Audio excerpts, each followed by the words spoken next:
Nirbhaya news, आरंभ से अंत तक हर खबर पर हमारी नजर। સાબરકાંઠા અરવલ્લી ભારત સ્કાઉટ ગાઈડ સંઘ દ્વારા આજે કલેક્ટર એવોર્ડ સમારંભ કરવામાં આવ્યો।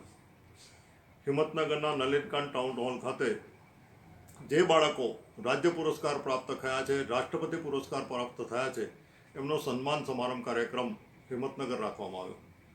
સાબરકાંઠા અરવલ્લી જિલ્લામાંથી એક વિદ્યાર્થી સ્કાઉટ એ રાષ્ટ્રપતિ પુરસ્કાર પ્રાપ્ત થયો હતો અને 110 વિદ્યાર્થી સ્કાઉટ અને ગાઈડ એ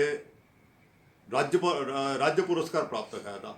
આ લોકોએ રાષ્ટ્રપતિ પુરસ્કાર પ્રાપ્ત થયેલાએ રાષ્ટ્રપતિના સહીથી અમને સર્ટી મળ્યું છે અને રાજ્યપાલ પુરસ્કાર જે પ્રાપ્ત કરનારને એમને રાજ્યપાલના હસ્તે સહી કરી અને સર્ટી આપવામાં આવ્યું હતું। આ બાળકોનો સન્માન સમારોહ આજે ખૂબ સરસ રીતે સંપન્ન કરવામાં આવ્યો। એ જ રીતે વ્યસન મુક્તિ આંદોલન અમે કર્યું હતું। એ વ્યસન મુક્તિ આંદોલનમાં ચિત્ર સ્પર્ધા કરવામાં આવી હતી।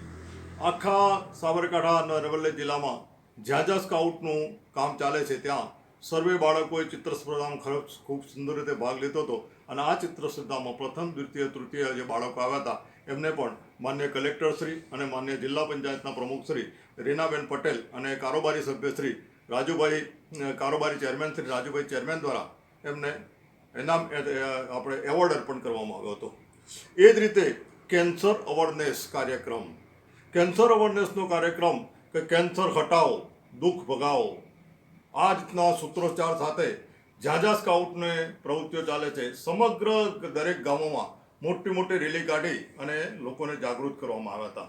હવે આ રેલીમાં જે બાળકોએ અને જે શિક્ષકોએ ઉત્સાહભેર ભાગ લીધો હતો એમને કેન્સર અવેરનેસ એવોર્ડ એ જિલ્લા પંચાયતના પ્રમુખશ્રી માન્ય રીનાબેન પટેલ અને જિલ્લા પંચાયતના કારોબારી ચેરમેન શ્રી રાજુભાઈ પટેલ તેમજ અમારા દાતાશ્રી એવા મહેન્દ્રભાઈ રાવલના હસ્તે સુંદર રીતે એમને એવોર્ડ આપવામાં આવ્યો હતો।